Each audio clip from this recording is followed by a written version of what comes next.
Hello, everyone. Hope everyone's doing well. It's a Saturday, and I just wanted to have a little word about collections.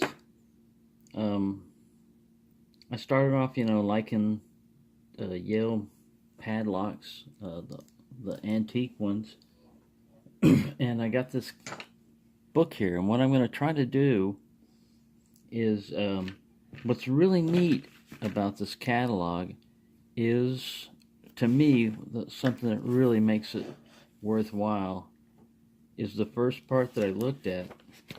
I've got it sitting somewhere. Let me go get it. Let me pause this. Sorry about that. I thought it disappeared into the void again. Like, did something happen? No, I separated over here. What I was trying to say is the price list on this thing.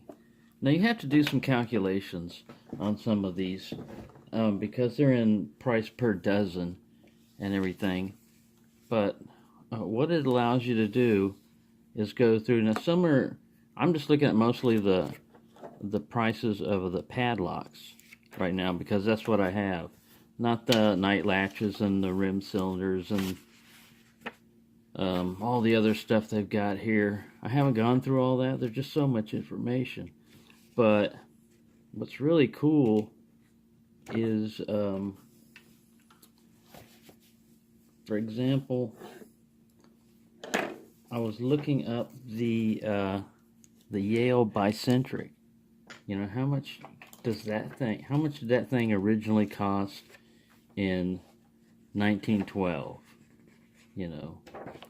If you had that money. Now you got to remember, this is 1912 prices, so you'd have to take into account inflation and wealth distribution back then. Not everybody had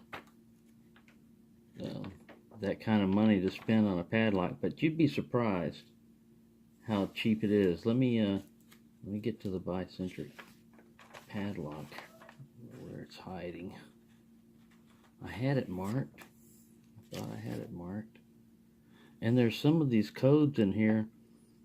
A locksmith had this before in pencil. He wrote in here a lot of the stuff, what he was ordering or something. It's pretty cool.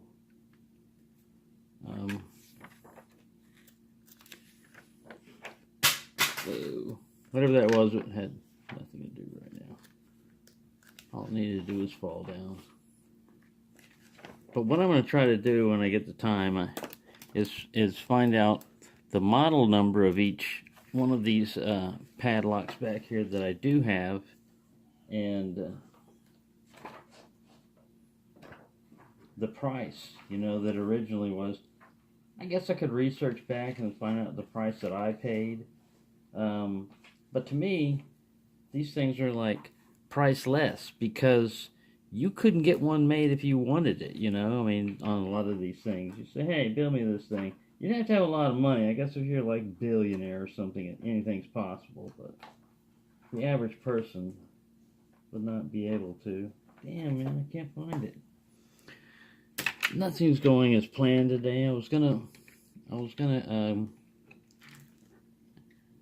show the difference between a U.S. General padlock. I may still upload that video anyway. I started to do it and then I just deleted it. I was going to do the difference between this thing and an American padlock. And that's kids out in it's getting warm. It's like they get to come out and run around. But yeah. Nothing's going as planned today. I was going to have this all organized out and say, all right, this one is a model number this, and this is how much it went for in 1912. And I don't even have one of them up here, so I guess I should pause this. Okay, here we go. The Yale Bi-Centric padlock. I'll read this to you because it's really hard to see. By means, it says master keyed.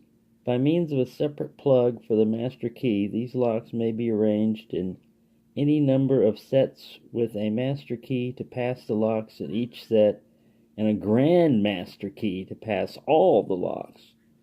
Can also be arranged to operate as a safe deposit lock, i.e. requiring the use of both keys to operate. Pretty cool. It came in 2-inch cast bronze master key padlock, and this was in 1912. Cast bronze, fine wheel finish, 5-pin tumbler, 2 paracentric keys, nickel bronze coined, gold-plated bows to each lock, number 13. And it came as a 935, steel nickel-plated. This was priced per dozen. And then steel nickel-plated, price per dozen, safe deposit system requiring the use of both keys. And then the shackle, so something about here for shackle. And then 935. This is with a 9 inches of 8B chain, and then steel nickel plated and price per dozen. You know, so you had 2 prices there. All right. Oh, just dropping everything. Like I said. It's kind of like this book falling apart. It's kind of like my life falling apart. I'm trying to keep it together. Anyways, we go over here to 9. Oh, this is the locks and latches. You have to have the same number on some of these. You got to find it under padlocks. Let me pause this and keep you from me rambling on. Sorry. There now, I'm in the right area. Let me show you what the 935, $53.60 for the 935. The 935B, which is B is for brass, so this one would be the steel one, is $57.55 per dozen.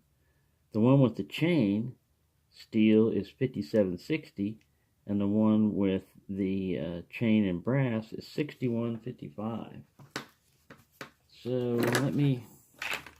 I had a calculator over there. That's something that fell on the floor along with everything else.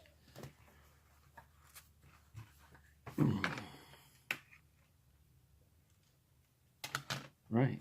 So I gotta go find that page again now. Alright. I'm not going to let it get me rattled. Padlocks. Alright. So we're back to, I like the brass one. That's the one I've seen the most without the chain. Is the 935B. It's $57.55.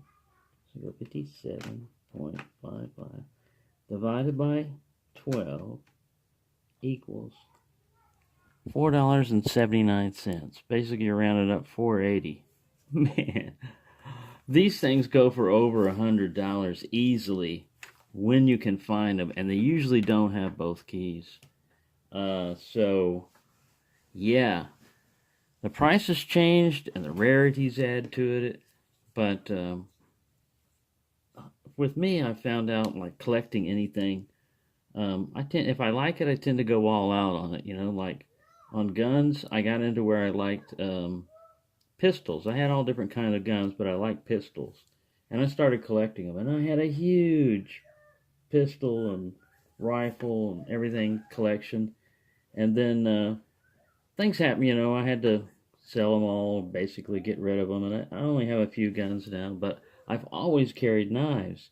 And Jolly Peanut was talking about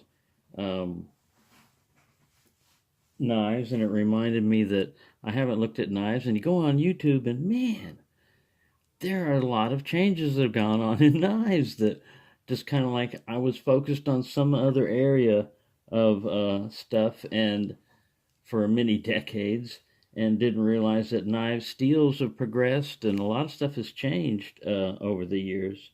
So I started getting, you know, like the Rat Model 2 and the Rat Model 1. And then I saw reviews where the cut jack was pretty good and it was a flipper, and I thought that was pretty cool. And then I got this Civivi Italian kind of knife, you know, and then I all these years I've seen Spydercos, but I've never owned one because it's the blade shape, has always thrown me off. It looked always kind of funky. It's a great knife. It folds out perfectly, cuts like crazy.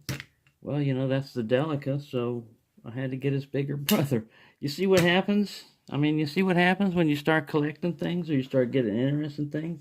And I've got to control that, because I do that with locks, and these, unlike locks, knives are much more expensive nowadays, too. They're not like $5 knives and stuff like that. You want to get a good knife, it's going to cost you a lot of money. You can go crazy with the amount of money that they spend on knives. I mean, I'm not going to do that, but well over $100 on knives. Most of them average around $100.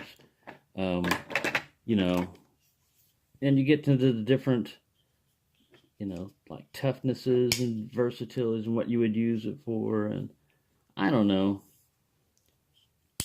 I'm not, like I said, I wasn't going to go crazy on knives and see what happened. I went crazy on knives, but there we go. I'm just dropping things and everything's falling apart today, but I just wanted to show you just that one. I don't have a Bi-Centric, and I probably won't, be able to get one ever, but still, I thought it was cool just to see what that price is, and that's like one of the most expensive ones in there. So can you imagine just walking up into a hardware store and saying, hey, I'd like this one, and they probably could set it all up for you, no charge, I want it master keyed, or I want it set up like this and this. Cool. There you go. That'll be $5. There you go. Pay it in change, Try doing that today. So, thank you for watching. Thank you for putting up with this long ramble and things falling on the floor and being scattered. But yeah, that's the way it goes.